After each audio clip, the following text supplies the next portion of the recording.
Oh, hey there, Paul Hope, 49er Faithful UK. It's been a minute since our last live show, so we decided to do this week's review as a live as we break down the 49ers' massive Monday night victory over the Panthers. So sit back, don't go anywhere, as I'll be right back with some familiar faces right after this.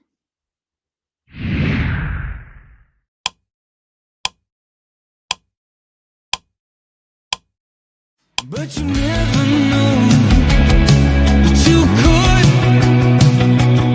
And when you feel that way, ain't it good, good dancing in the red and gold.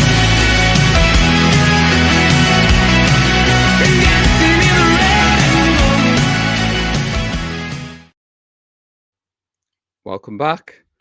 Today, we're breaking down the 49ers' 20-9 victory over the Carolina Panthers to move the Niners to 8-4 on the season.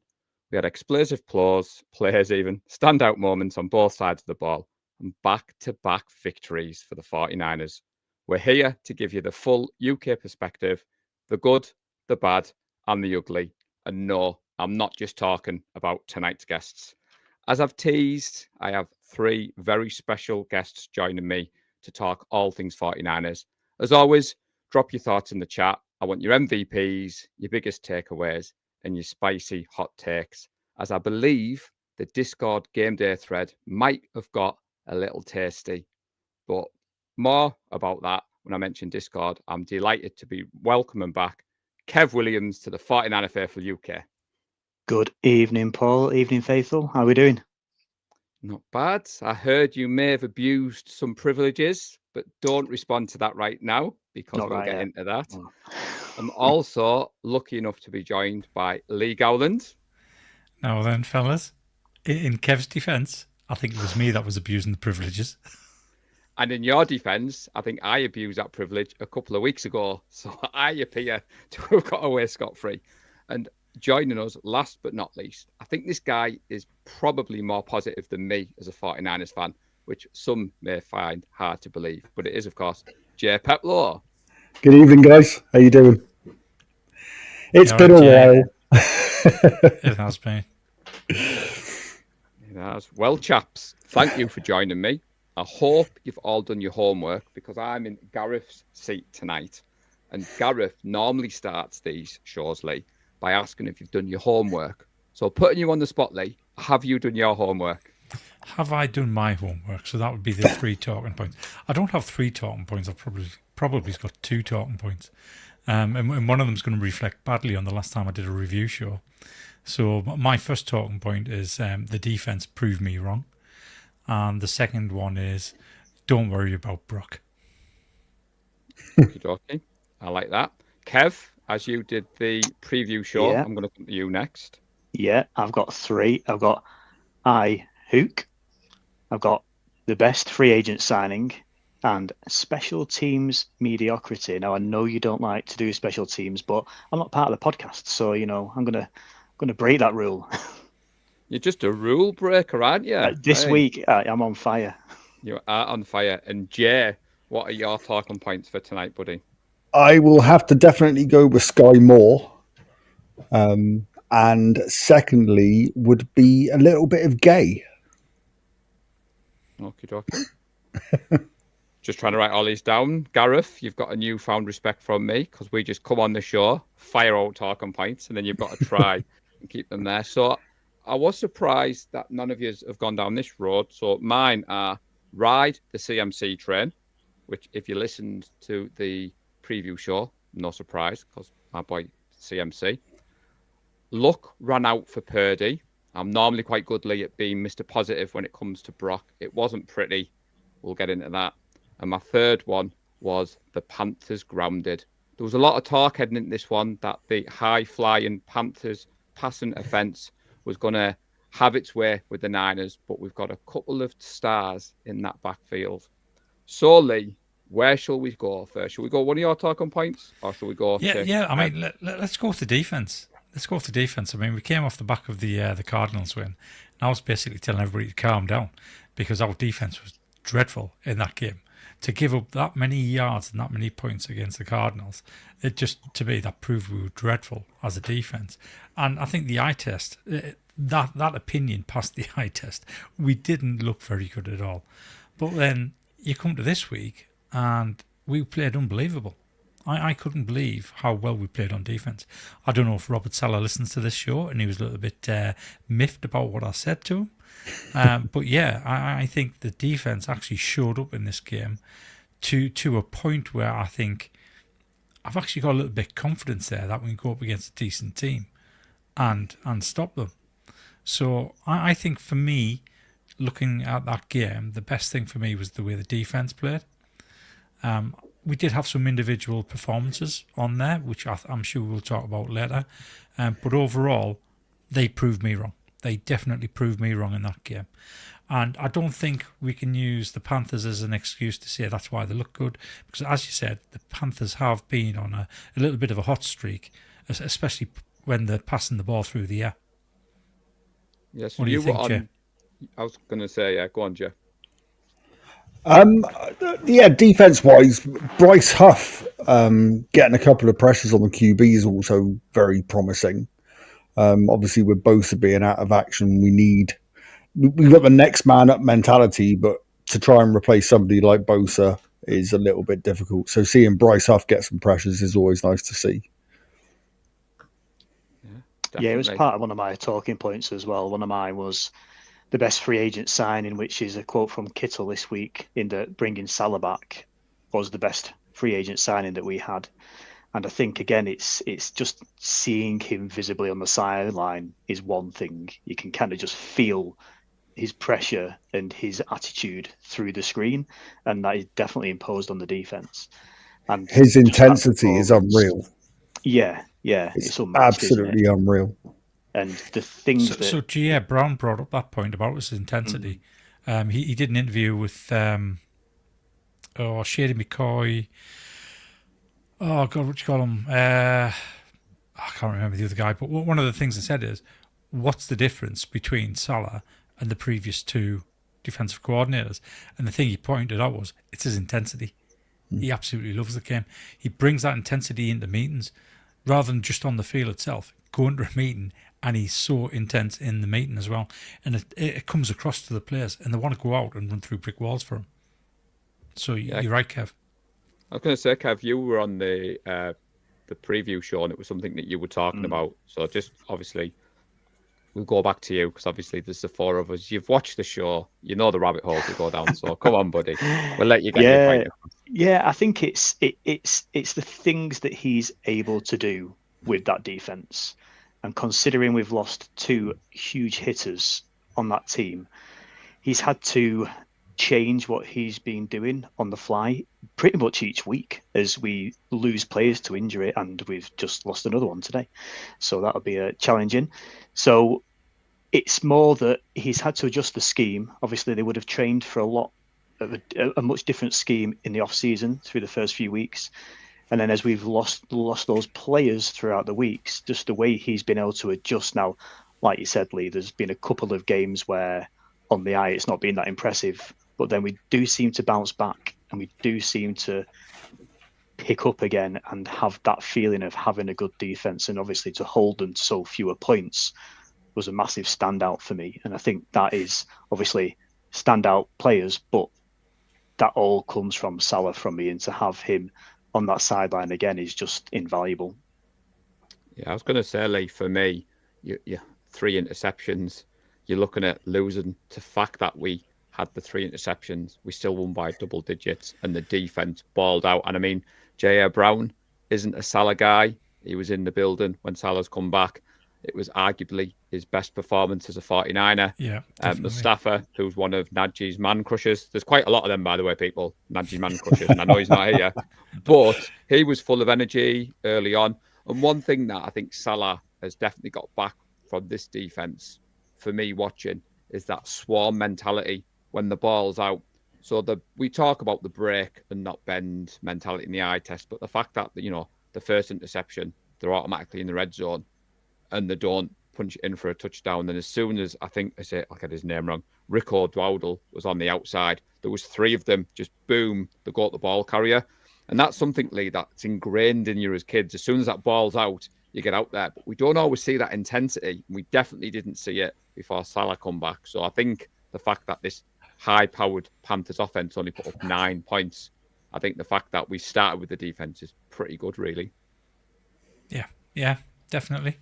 I must admit, when we did lose the toss, I was a little bit nervous when the Panthers deferred, because I always think Shanahan's teams are much, much better teams playing with a lead. When they have to play from behind, that's when we start to see them struggle.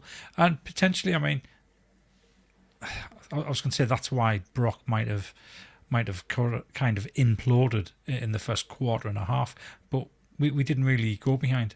So, I mean, we're going to touch upon the Brock, and I don't know if any of you 3 fine gentlemen have gone back and watched the game tape and taken the emotion out of it. I'm going to sound like Mr. Positive, guys, but they're not that bad when you go and watch it back. The first one, I would argue that Jennings didn't run that route properly. However, Najee has taken over your mantle, Lee, and I mentioned his name a lot tonight. He told you off, Lee, for mentioning other players from other teams. JC Horn was definitely at the top of Najee's list. And when I was watching that game back, I was cursing Najee. Because, again, sometimes when you look at the interceptions in the NFL, and Kurt Warner, who knows a lot more than me about quarterbacks, has done a great 20-minute video on YouTube where he breaks these down and he shows you the route running and he explains the mentality. And I'm not picking on JJ Lee before you drive down and beat me, because I know he's a firm favourite of yours. But go back and watch that one, JJ on the route. But the second JC Horn interception, I know we've disappeared off on a rabbit hole. That's just great play by a DB. Brock's not even looking at that side of the ball, so you can't fault the quarterback in my eyes. But this is where you're probably jumping in and disagree with me. So who's going to go first? I'll agree with you, because it's the first thing that I've got written down here, saying you've got to give credit to the Panthers D on 2 of the interceptions.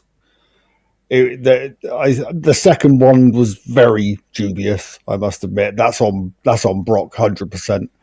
But the first and the third, especially the third, were just fantastic plays by Horn. Yeah, the third one's what I meant when I said 2, because Horn had 2 interceptions. I was talking about his, just to clarify my point. But I think we're lucky, Jay, that Horn didn't play in the second half. I think it might have been a different game because he was ruled out with a concussion, wasn't he? So it could have been a different game. I think you got to give a bit of credit to Brock as well for being able to shake it off and play the way he did after that.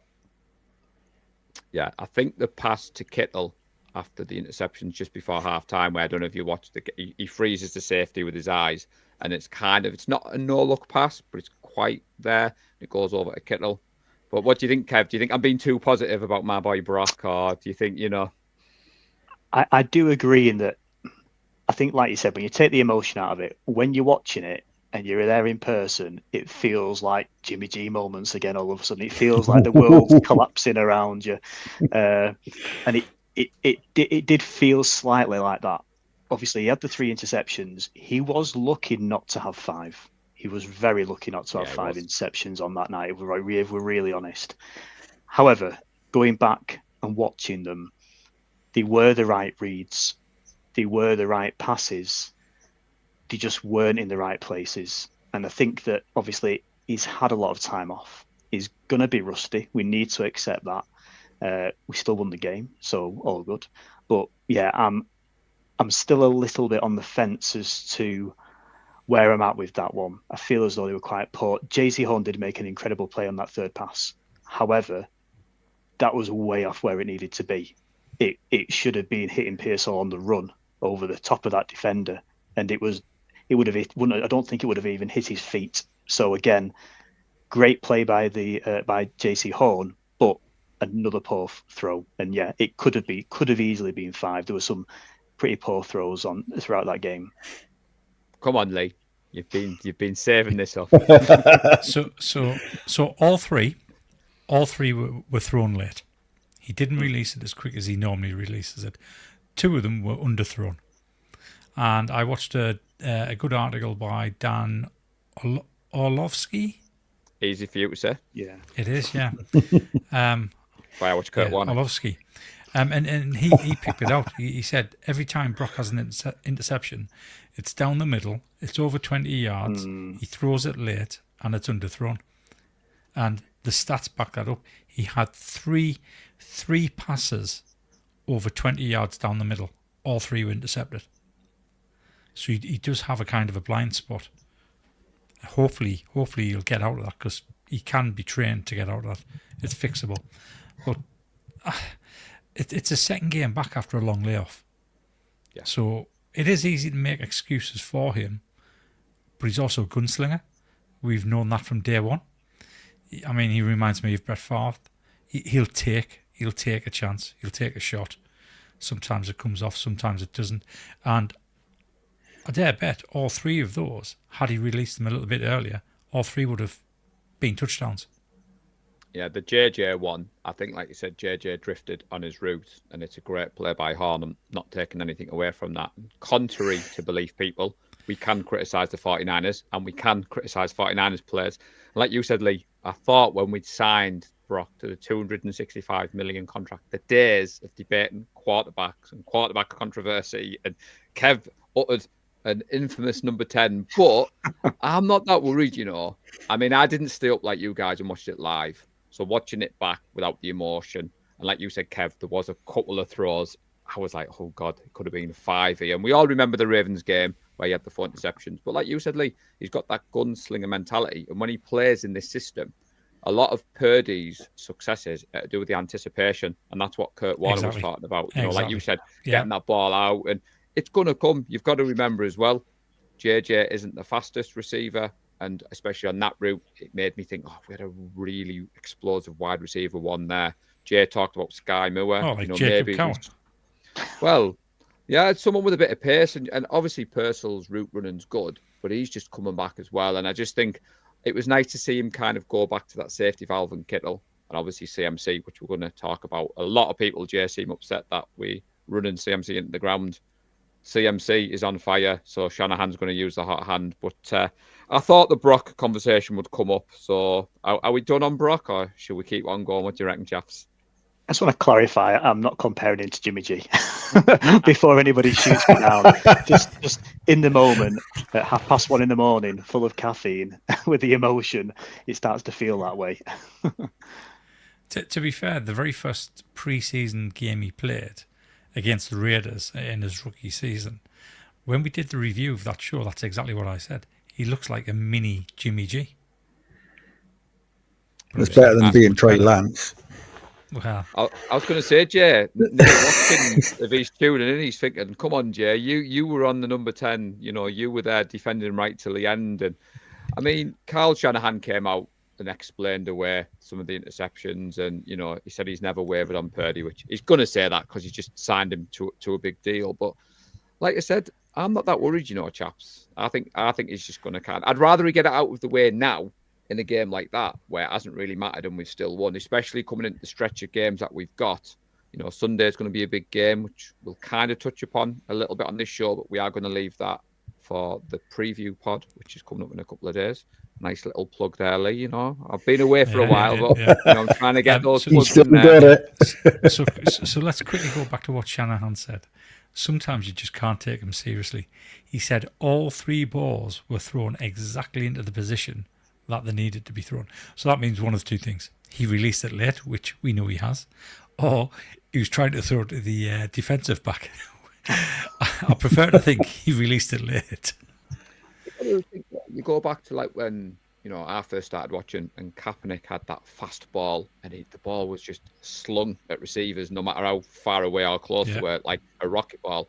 And Kurt Warner was saying that Brock throws it with a bit more touch on there. And like I said, keep going on about that first one. I think JJ needs to look at it. The second one, where he's looking for Purcell in the red zone, I think he just got carried away. And we've talked about Brock being like Superman at times, trying to kind of force it. And as I said, the third one, when you watch it back, you know, he's going through his read. He's never going to start going through his reads as far as that way. The players were all on the right-hand side. It was just a fantastic play. But it's just good, Lee, that we can come on a show where we've given 3 interceptions. There could have been 2 fumbles. And the fact that, as you said rightly at the top of the show, the defense needs a lot of its flowers because They only scored 9 points. And if you're only scoring 9 points in the NFL, you're not going to win. And that's why I said at the start, chaps, this was a massive win for me. 8-4 puts the playoffs within reach. I've seen a lot of the talking heads talk about that. The Niners record at the moment, with our conference wins, our in-division wins. If we get to 10, it's looking very likely we're going to be in the playoffs. At the moment, I believe it would be a wild card because obviously the way Seattle, the Rams are playing. But as we said, Lee, this is supposed to be a down season for the Niners. I was going to say, you need to remember the Rams and the Seahawks face off against each other in a few weeks' time. And then we've got the Seahawks on the last game of the season as well. So, it might be a wild card spot, but it might not necessarily be the 7th seed. We might be higher than that. I mean, at the moment, if we are the 7th seed, if the playoffs happen next week, this Sunday, then we'd be up against Philadelphia in Philly. I don't fancy our chances there. If we can somehow manage to navigate getting round Philly, i.e. somebody else plays them, and we make it to the NFC Championship game and have to come up against somebody like the Rams down in SoFi, I fancy our chances. So before we move on, Lee, I'm crossing off the talking points. Don't worry about Brock. Have we covered that one? Do you think? Because I agree. it's all right. Yeah, like I said, I mean, it's only his second game back after a long layoff. And he does need that little bit of confidence again. It's like starting all over again. So I'm not worried at all. I think one thing for him as well is he does bounce back quite well. He's a very positive-minded person. Yeah. He will have positivity in himself and trust in himself that he can go out next week and throw 3-4 touchdowns. He really doesn't doubt himself. He knows he's got the skill set. And I think when you've got someone like George Kittle giving you a pep talk every single play, that's always going to help. Yeah, gotta love George. Your first talking point. I can't read my own writing, so I'm going to come back to you. Hook. Obviously, we've not really covered the Ayuk situation that much, and I don't really want to labour on too much about it. But I wanted to highlight that because we did have a little bit of Jennings drama in the off-season as well. And he's had a few duff games, but I thought he played really well this week. And obviously, getting punched down below and not reacting to it in the moment, but reacting to it after the game. Absolutely loved that. Absolutely loved that about him. I love his intensity. And if you were to take that away from him, then he doesn't get his touchdown, does he? He is a true battler. And I feel as though the space that Ayuk will, obviously Kyle's not writing anything off. He's hoping he can play this season, supposedly, is that we're going to need to look at their options, and not having Ayuk gives us the ability to extend Jennings. And for me, I know people have talked about keeping him, not keeping him. I'd love to keep him because I feel as though it gives us that fire in your belly that you need. You've got somebody like Pearsall who's cool, calm receiver, running routes, running all the way down the field, where you've got JJ there just absolutely hitting the ground and pounding away and really getting up in people's faces. And I think it really adds that intensity. Again, we've mentioned intensity from Salah.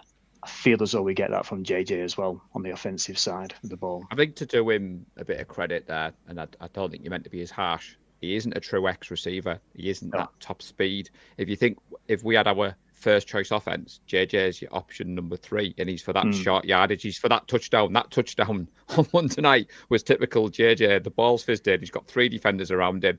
He's fought them off. He scored. And it's the third and Juwan, when you're looking for the third and long. But the fact that he's been thrust into this, wide receiver 1 role, because, with Ayuk, how you get fired on your day off, I don't know. And if my boss needed me to go to any meetings for $25 million, I'd be going to every single meeting and taking the minutes. But I'll be honest, when the news broke, I was a little bit confused by it all. I didn't understand. I don't know whether you 3 gentlemen understood it more than me, because they've voided 2026, but some people reckon that means his whole contract's voided, or does that just mean he's got an out? It's only next year. Yeah, right. It's only next year. So, technically, there is a chance that he does play for us again. Yeah, and the fact that he hasn't, challenged it. Well, Richard Sherman was saying that basically he would expect Ayuk to need to play, even if he wants to move on, because you're looking at effectively a season and a half where you haven't played. The rumours are, from the articles that I've read, Lee, that the reason that Ayuk and his agent haven't, contested it is, they probably wouldn't win.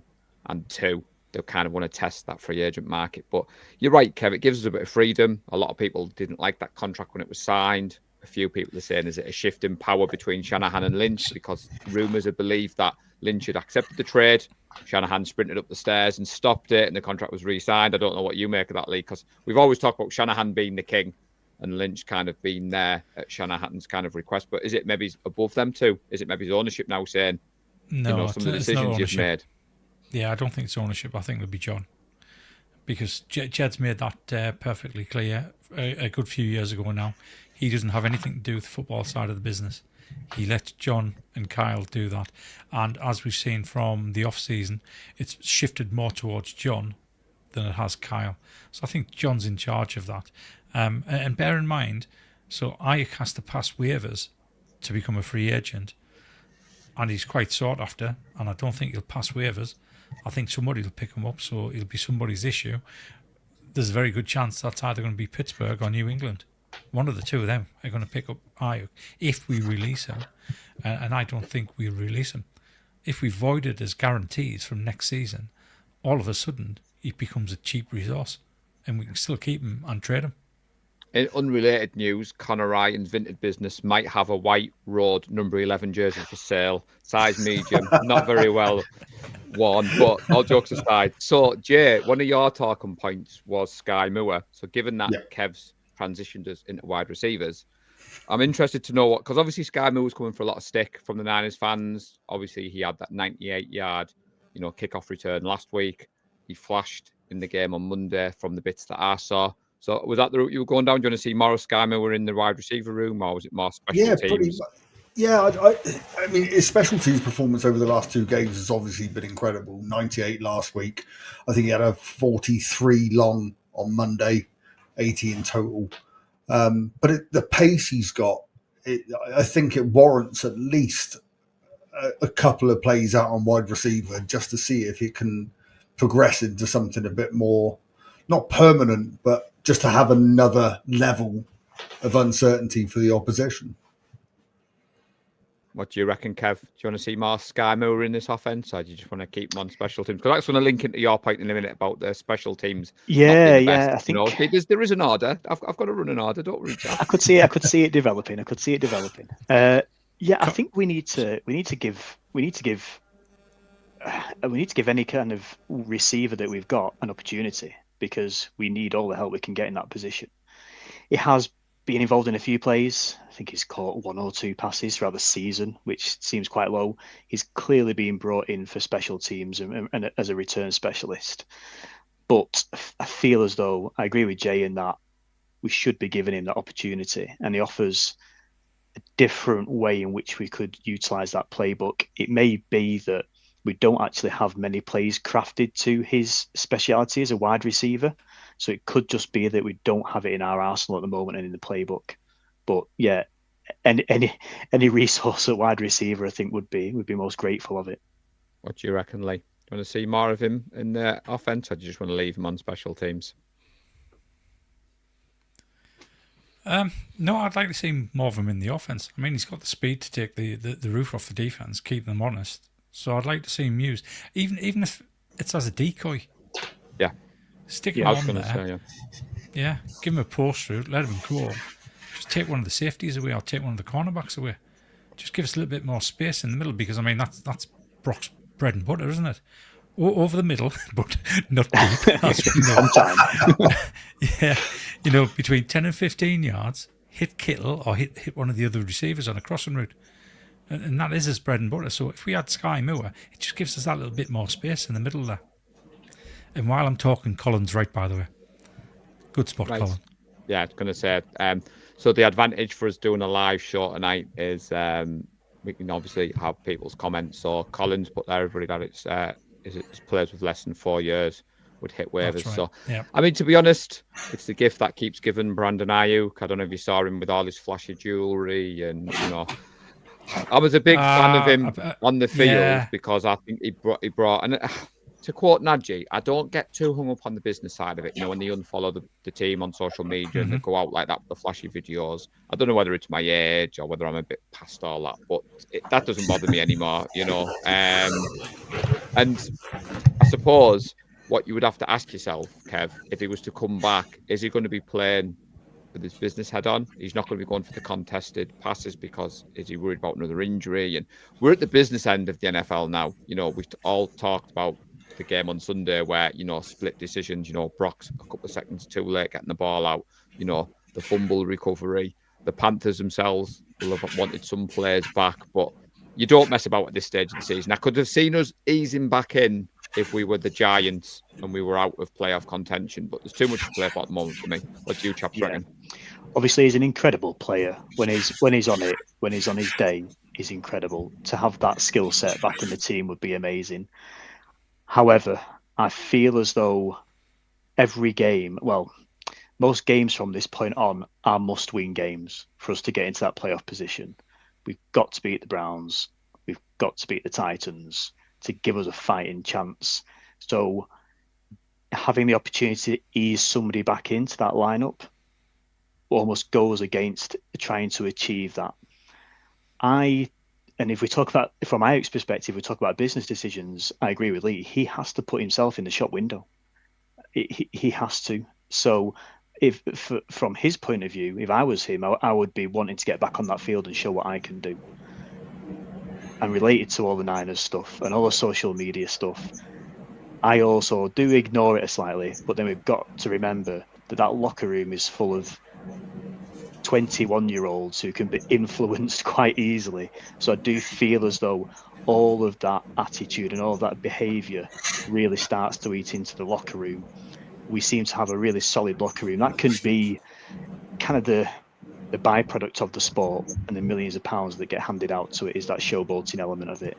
But do you not think, Kev, though, at the moment that the stuff that he posted, I think it was an old video that's resurfaced as well. It wasn't something recent. came out, an old video came out, yeah. And he hasn't come out and like phone call, the team off, and a bit flashy and showing his bling off. I mean, unrelated, we all love to show merch off on the UK Faithful Show. Someone buys something new, gets whacked in the groove. The hat that you've got there, Kev, I spotted that on Amazon. Not allowed to buy anymore at the moment. You're right. However, I shared it with everybody else. This hat's on offer, go buy it. But I know what you're saying. At the moment, I think the culture and the locker room we've got, and that's what is interesting. Your final thought as such was the special teams being mediocre.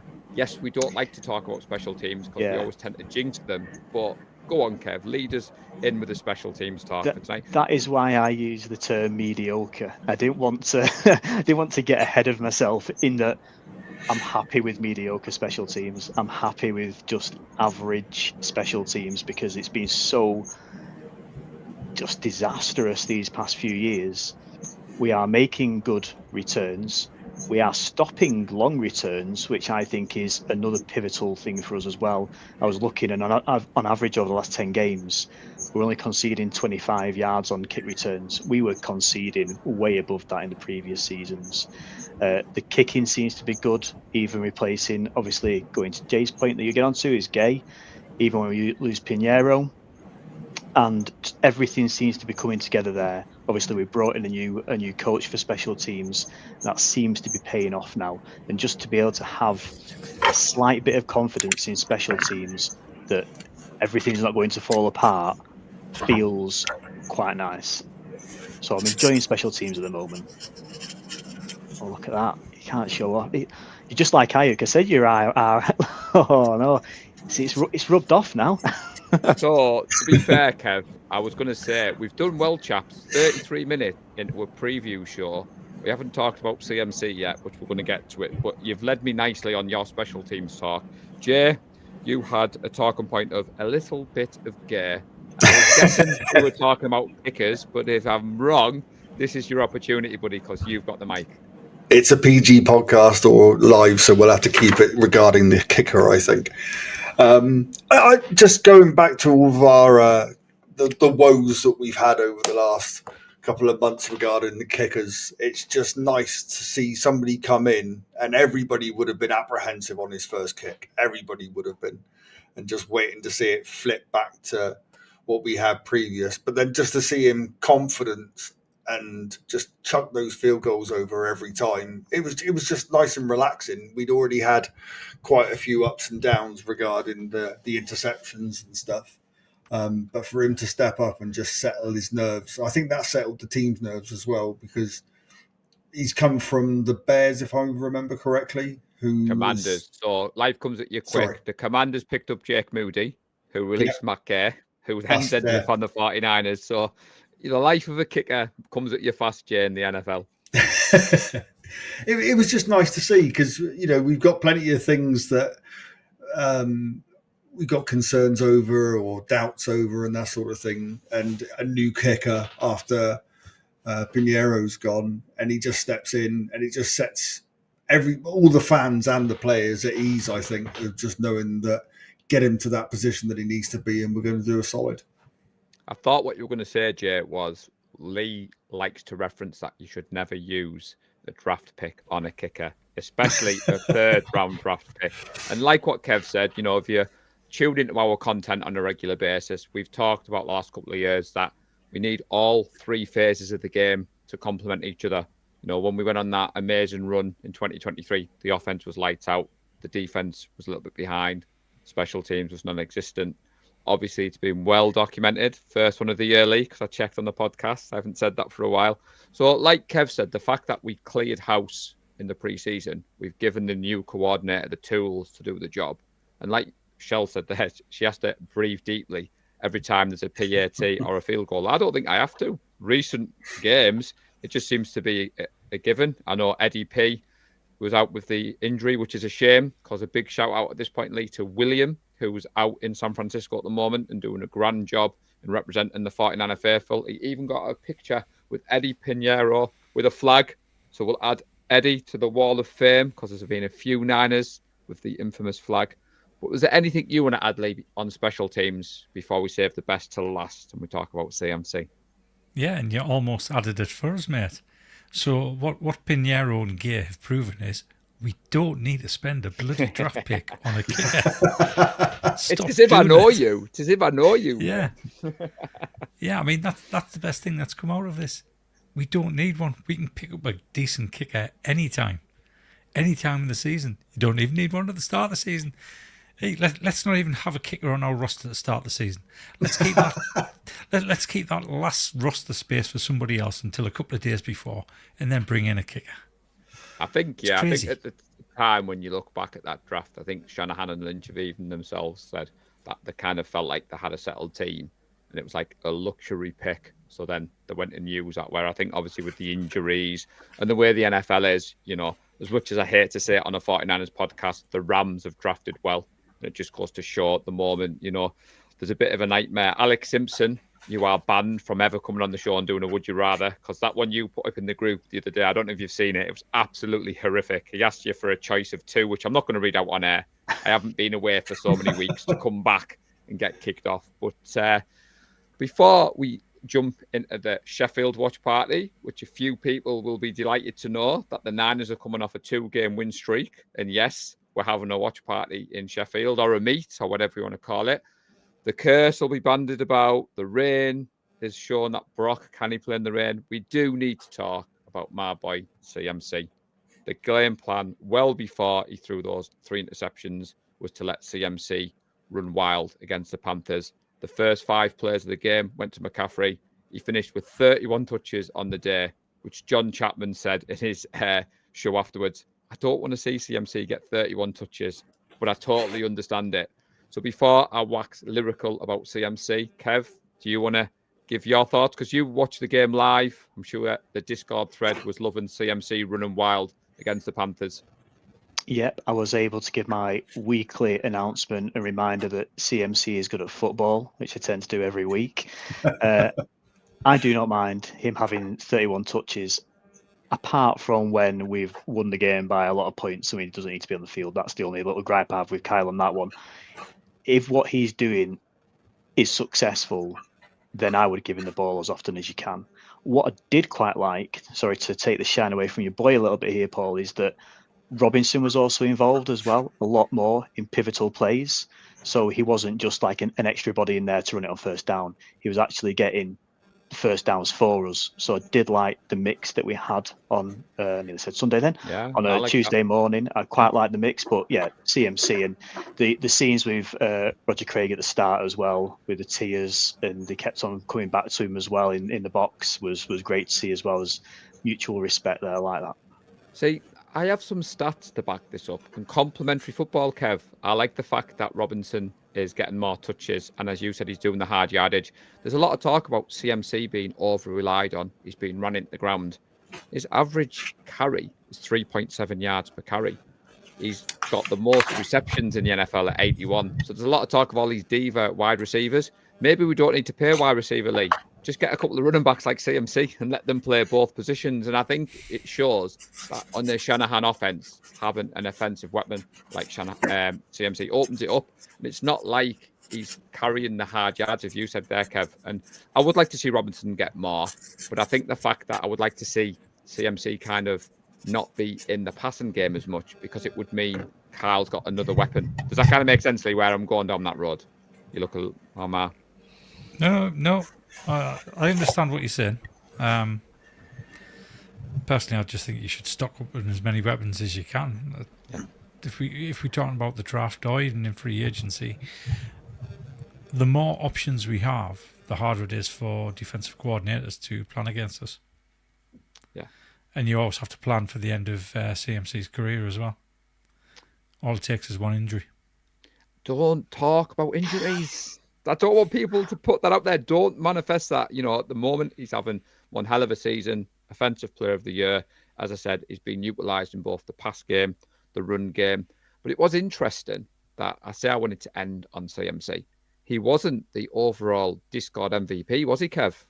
He was not. No. Do you know what was interesting? I went and looked back. It alternated. The past 5 weeks, it's been Kittle, CMC, Kittle, CMC. They've just been passing the baton to and forth from one another. No, but by far, I think I've got the votes here. Jair Brown, obviously, incredible game from him. 2 interceptions. And it wasn't just the interceptions. His all-round play in that game was great. And I think it just goes back to my point earlier, is that the way that we're having to run this defense as well at the moment without being able to get to the quarterback, that secondary is pivotal to it. And I thought he had a brilliant game all around. Yeah. He had 24 votes. There was one other vote for Huff, and there was no votes for CMC. No, obviously, if you were around Paul, there maybe would have been one. But well, I mean, he did fumble the ball. He did. No, it was a forward play. That was a positive play. It was a positive play, Lee. Don't be going there. I mean, to be fair, I'm glad we're kind of finishing off the game talk about the defense. You know, the Panthers, as I said at the start, they had the NFC Offensive Player of the Week from the week before. They had almost 500 yards of offense and 30 points too, getting absolutely destroyed on Monday Night Football. They had less than 250 total yards. They were 1 for 7 on third downs. They were 0 for 2 in the red zone, and they had 2 turnovers. And you mentioned before we went live, Lee, about the gold mine. We were there when Jair Brown got through into action against the Buccaneers, and we all kind of had a bit of an affinity. We were there when, obviously, the draft class, we kind of, wanted to see him succeed. And even if you take those 2 interceptions away, that was his best game. But for me, I was just buzzing to see 27 ball out, and Sherman give him his props on his show yesterday. So that was good for me. Yeah, so I'm sure you all watch Baldy on YouTube, on Twitter, wherever he's at. Even Instagram, he's on Instagram as well. He picked out a play for quite a bit of praise, which would take you by surprise, and that was Jake Brendel. That just took me by surprise. Yeah, so he picked out one particular play where Jake Brendel took on 2 defenders and created that gap for CMC. I told you that I don't think he's as bad as people make out, but he's not as good as some others. Jay, do you want to add your thoughts on Jair Brown and the defense before we transition smoothly into the events on Sunday? Just an overall outstanding game for him. I thought the 2 interceptions were brilliant. And again, just momentum and a boost of confidence where and when we need it. And I also saw, Lee, an interesting stat, a rabbit hole I like to go down. So someone on Twitter shared that about Kittle was playing at a Hall of Fame level before Purdy came along. And since Purdy's come along, it just goes to show you, like, in the span since Purdy has been his quarterback, he's number one for touchdowns among tight ends with 30.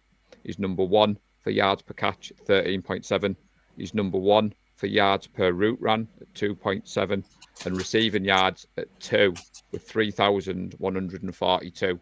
And that gives me a lot of confidence to see Brock and Kittle getting back into that groove. And as you said earlier about those offensive weapons, we're only going to get better. I said at the start, Kev, where's this team going to go? I don't believe we're the all-conquering 49ers of the past. But I tell you what, we get in the playoffs. And I've already seen the NFL UK thread where people are saying, can the Niners win the Super Bowl? And all the fans are jumping on them and saying no. And I think, let the haters hate. Nobody will want to play us in the playoffs, boys. And that is Mr. Positive coming out. I said this weeks and weeks ago. It would be just like us to go on to win the Super Bowl with the team that you least likely think we're going to win the Super Bowl with. Yeah. I can see us. I can see it. It's just that season where nothing seems to be going right consistently. Yeah. But we are to be 8-4 is some sort of miracle is happening at the moment. Yeah, it's crazy. The results we are getting, but also the way that we're getting them as well. We're grinding it out. We've kind of stood the test of time in some really, really tough spots, but we're getting there. We're getting there, and I do think we'll make the playoffs. It may be a wild card. I think it might have to be, but it's one of those where I can see us getting like blown out by the Rams again randomly, but then sticking it to the Seahawks on the final game of the season. It's just the way our season's going. So, yeah, hopefully not wild card, but we'll be in the playoffs definitely. Then a final game at Levi in February. So before we transition, Jay, to some of the stuff that you've got to share, if you cast your mind back to those people who joined us in Leeds recently, we were joined by the three lads from the Early Hours podcast. One of them is a Bills fan, one's a Packers fan, and one's a Niners fan. And they've gone on this tour of America, and they caught a couple of college games, but they were at Levi Stadium on Monday night, and they did a good shout out to the group. And as I said to you before, Lee, I always like to see people representing over there, and I believe it was the Niners fan first game at Levi's. William Lee is out there at the moment. If you are planning on heading over there between now and the end of the season, which I believe a few people are, do share lots of photos with the flag. You know, that keeps me happy. If you send them to me, I'll share them on our socials. And I'm on the positive train, everybody. We're winning the Super Bowl. And I know Lee thinks exactly the same as me. Yeah, you're too right to do. I mean, there's nothing wrong with being optimistic. He isn't. And I'll just quickly go back to what Simon said. Don't forget that we won the Super Bowl with a 10-6 record. I'm not actually talking about the record that we've got. What I mean is, you look at our team and how we've suffered so many losses as far as like superstars, elite players is concerned. You look at the defense and you maybe pick two players out of the defense that, in fact, maybe even one, Demo. We've lost the other pivotal players, Bosa, Warner. And I think looking at the team, you don't expect that defense to go on and win a championship. But this is the type of thing that we're looking at the moment. Yes, we've got an easy schedule. I know that. But once you get in the playoffs, anything can happen. It's any given Sunday. And it's not how you start, it's how you finish. So we need to have a strong finish in December, finish off this season the right way, and then go in with some confidence into the playoffs. Well, a lot of people... maybe have another watch party. Well, a lot of people believe that the Rams are the number one seed, and we've obviously split the series with the Rams, and I know there's a lot of talk about the way we lost to them recently, but sometimes you've said to me often, Lee, that in the NFL, you can learn more from a defeat than you can in a victory. And as you said, this defense is getting better and better as the week goes on. I'm just worried about the off-season and Salah getting the maybe another chance at head coach job, but that's a rabbit hole will disappear down. Red Jet Shell, you do always show the UK flag and you always tag us in your posts, which is much appreciated. We're a community at the end of the day. And I will say, Kev, you talk about Mrs. Williams not being a fan of me sending you stuff to buy. I'm sick of Fred Warner rocking up at a game and rocking new merch. And I'm on Google reverse images saying the jacket, the San Francisco Giants hats that he wears. So whoever is getting Fred Warner his merchandise is doing a good job. And I'm not talking, we've been asked a question by Mike. Now, I will say, first of all, Mike, apologies from me, because this year I've had a lot go on off the field and I haven't been around as much. Add that to the fact that Lee's got to try and coordinate about 7 different people on about 4 different time zones. So the update is we do have some of the stuff, don't we, Lee? But when it's going to be available, we don't know yet. So I think it was the Cardinals game. So we were supposed to get some of the UK faithful to go out and meet up with Nick at the 49ers Rush road trip the day before the Cardinals game. And he had a load of stuff to send back across the UK. But the guys didn't turn up to the 49ers Rush road trip, so we couldn't do it that way. And then this week, obviously, I'm supposed to be in San Francisco now. I was supposed to be at the Panthers game. And had I been there, I was going to arrange with Nick to get a load of the stuff, stick it in my suitcase and bring it home so that we didn't have all the customs fees or anything like that. And we were going to record a show out in San Francisco, and it was going to be the merch show. But obviously I haven't made it out there because of my new role at work, meaning I had to cancel my holidays, and unfortunately I haven't been able to go out. But as soon as we can get it done, we will. I wanted it done before the season started. As Paul's mentioned, I have to coordinate 3 different time zones because we've got people over in New York, New Jersey. We've got people in San Francisco, and then obviously myself. So we've got 3 major time zones there. So it's difficult to do it when we all either not at work or fast asleep in the middle of the night. So what I'll do, I'm going to bring this with me on Sunday, the hoodie that I've got as well. I'll probably rock that on Sunday. I must say, Lee, the quality of the hat reminds me of the residency hats. Yeah. I'll be honest, not a massive fan of the flat cap that I've got, but I know you can sort them out. And we are going to sort the merch out, I promise you. And as Alex said there, that's something else that he's going to have to buy. But Jay, on that note, before we finish off on the Prediction League, which I know Kev loves to talk about, the Prediction League and the Dirty Points, at this point I'm going to come over to you because you've got a bit of a special announcement about what's in store for the people coming to Sheffield on Sunday. Yes, mate. We've myself and Jamie Burgess have banged our heads together over the last couple of weeks, and we wanted to do some little giveaways for attendees of the meetup. So what started off as a little bit of a rough idea has turned out into us getting some actually outstanding, fantastic giveaways for everybody. The way it's going to work is everybody that is coming along will immediately get a raffle ticket. You will then be able to purchase some extra raffle tickets. Now, all the proceeds from these extra raffle tickets are going to be going to the Prince of Wales Hospice in Pontefract. This is down to one of our longest serving members of the group, Ruth Graham, who sadly lost her sister earlier this year. And I contacted her, and she's pretty much endorsed it, and she's blown away by the idea. So we're hoping to raise a bit of money for the Prince of Wales Hospice and also give away some fantastic prizes. I was hoping to reveal them, but with the technical issues that we've had this evening, I'm probably not going to. However, I can tell you what they are, and I will get some pictures put up on the group later this evening so everybody can see. Jamie is running his scratch card competitions for some little 49ers trinkets.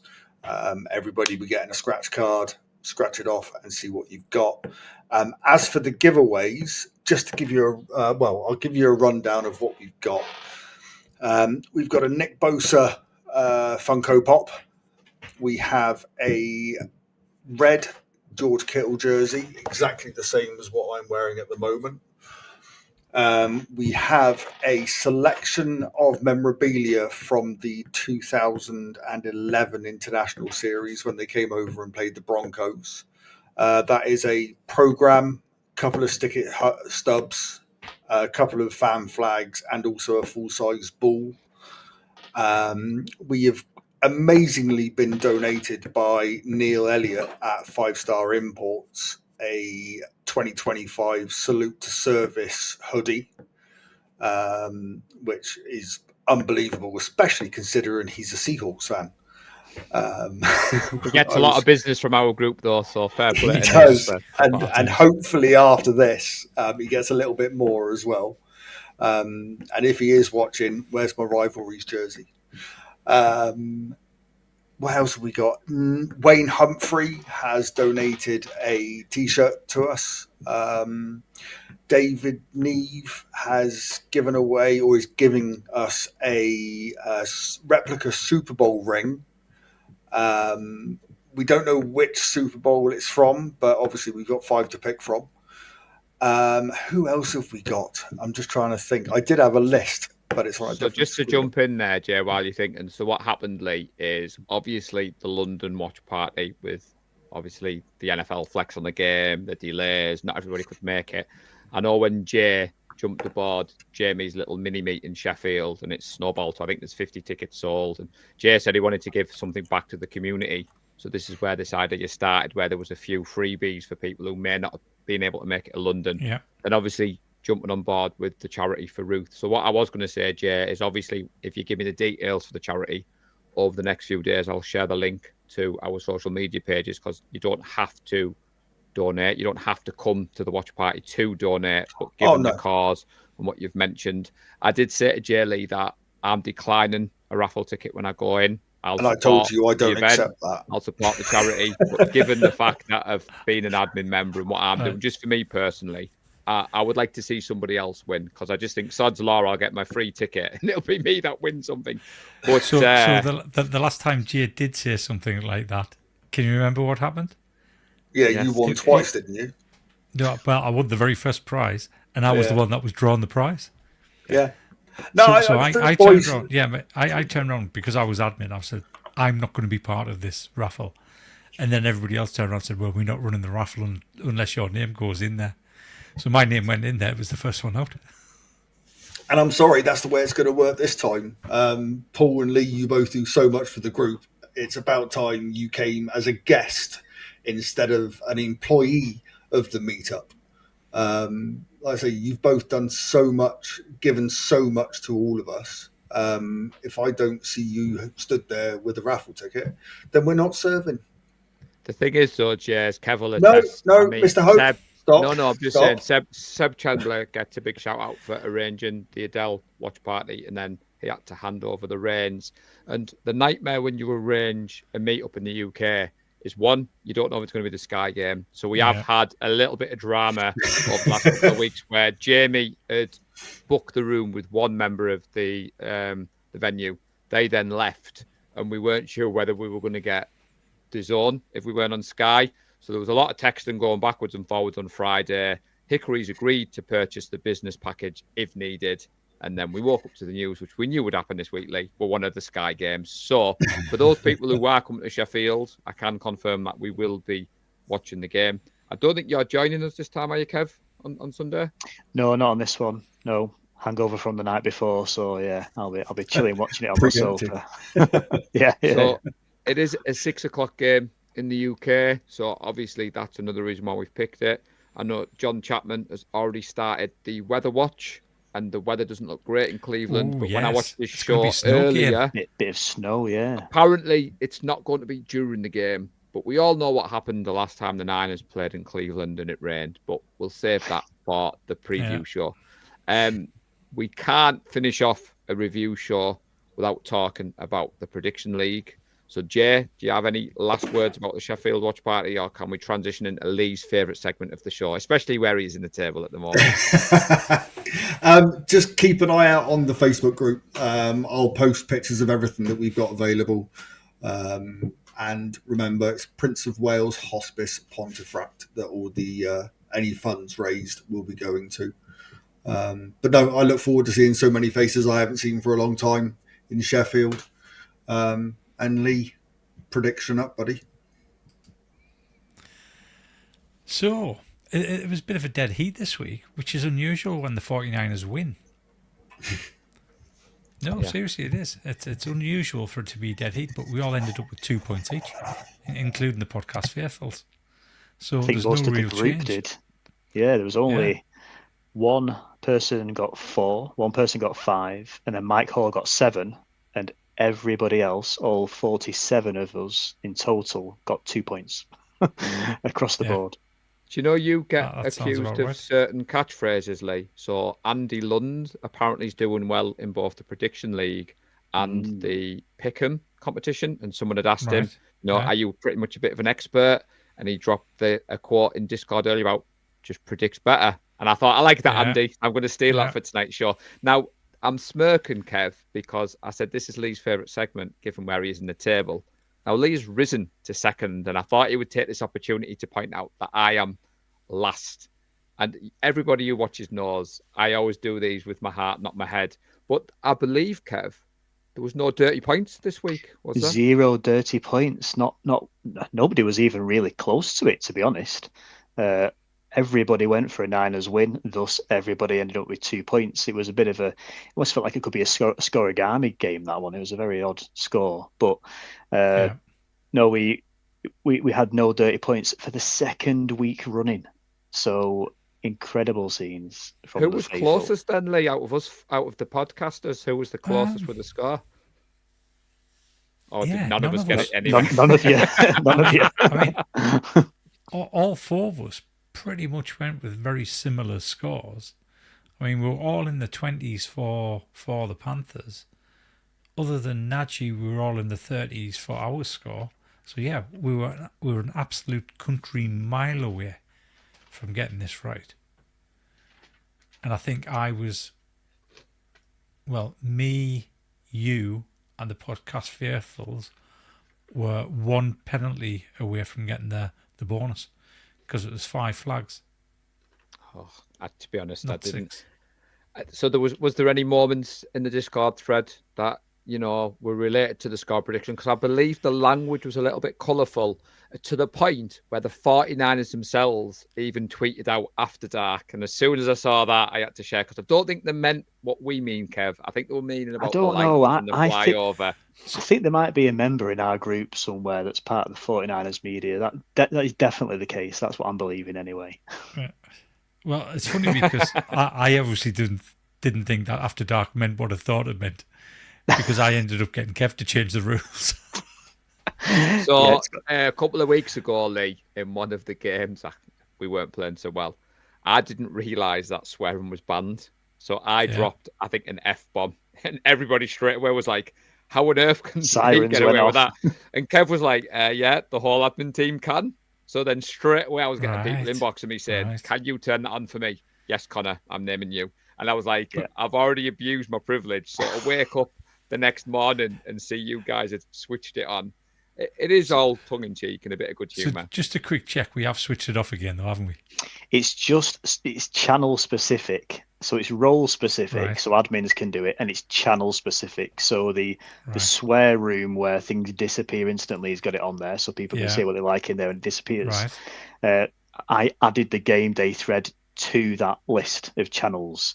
So when I did that, I then did look forwards to the remaining fixtures of the season, and I realised, we've got some early morning games coming up there. I hadn't realised around the festive period, so I'll do the same again for those games. Obviously, we like to try and keep it family friendly. We've got 6 o'clock games, 9 o'clock games, and people have notifications and whatnot. But now I know that I had nothing to do with language whatsoever. I can now start bringing all my adverts for lovehoney.co.uk. Go for your life. So for our American friends who are watching, obviously for us a primetime game is what we call an after dark game. It's late in the UK. And I think we've said before, being a fan of the NFL in the UK, until you find a community like ours, you think you sat at home on your own. So the game day thread does add an element of kind of that togetherness. And I'm guessing the way the game went, Kev, the thread was quite, easy to manage, given that Lee sat there with a smirk on his face. Well, seeing as though I didn't have to manage everything because everybody just could say whatever they wanted. I didn't have to do any admin. But I think just to reiterate your point, Paul, especially those games, those early morning games, I find Discord invaluable, to be honest. If I was sat there on my own watching it's a completely different experience than watching it with people. And we had new members joining this week. It was their first experience of a game day thread. Loved it. Said that it added something extra to the game day experience. So if you haven't been involved in one already, I'd recommend getting over there. It's a great way to spend the game. And I think, Lee, for me, when I found the group, the game day thread was on Facebook, and that added to what Kev said. I thought I was the only 49ers fan in the UK. You then find a community. You then sat at home watching the game day thread. And the reason we moved over to Discord was because the algorithm on Facebook was a nightmare. And the reason we all like Discord is it keeps the comments in order. And I must admit, when Nadji mentioned it, I'm going to show my age, Kev. I only really used Discord for the flag football team, and we didn't use it to the strengths that you guys use it for. And I did think, it's another social media thing to manage. So I'm kind of glad that I took a back step at the time, and you and Nadji tend to be the ones that run it. So it has added another element. And this is where I think, Jay, when you turn up to the meetups, it's transitioning from those comments in the game day thread to meeting people. And that's what I'm looking forward to Sunday, Lee. As Jay said, hopefully we can just turn up and be guests. We can just turn up and watch the football on Sunday and let Jay and Jamie and all the rest who've put this meetup together, and we can just enjoy, buddy. We don't have to do anything by the sound of it. Is that right, Jay? Yeah. Well, I mean, I have to drive us down there, but other than that, you're either on mute, Jay, or you've pulled your cable out for the mic. So when you say drive us down there, Lee, I believe that you had a message from a group member today, which you responded to quite politely, if I believe right. Yeah. Sure, Sanders' biggest fan. He wants to jump in the back of my car. I'm quite surprised that he's confident enough to get in the back of my car and think he's going to get there alive. But yes, we'll be bringing one extra down with us. Yeah. Do you know whether he's going to have a half and half shirt on for the game, or what's he wearing?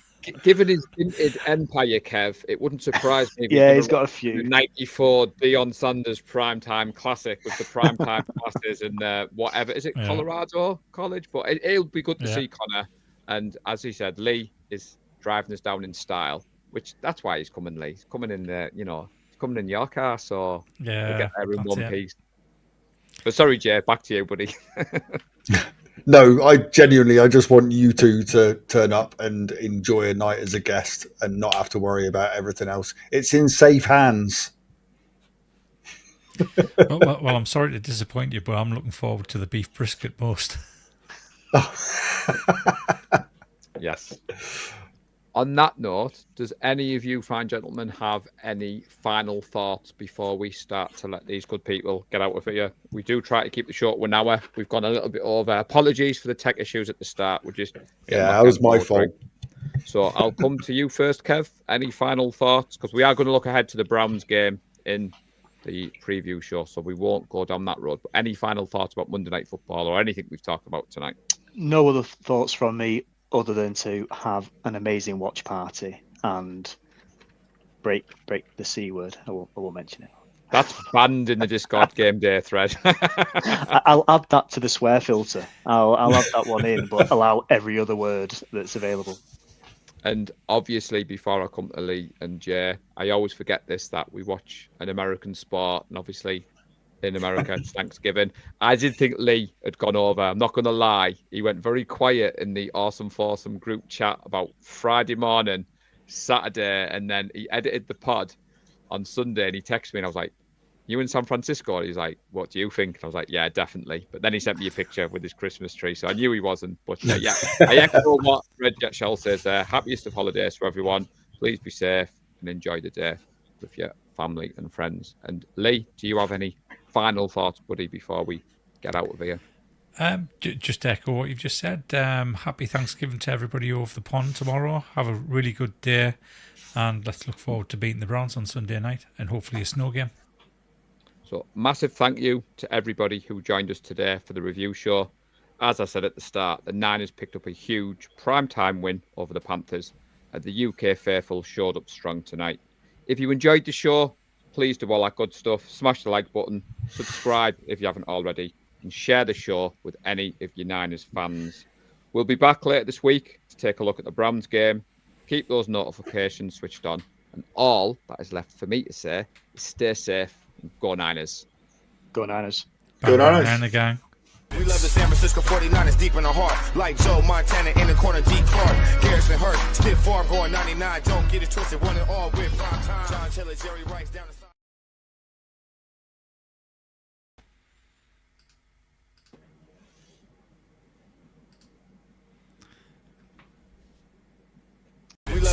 Francisco 49ers deep in the heart. Like Joe Montana in the corner, D. Clark. Garrison Hurst, stiff farm going 99. Don't get it twisted, one and all with prime time. John Taylor, Jerry Rice down the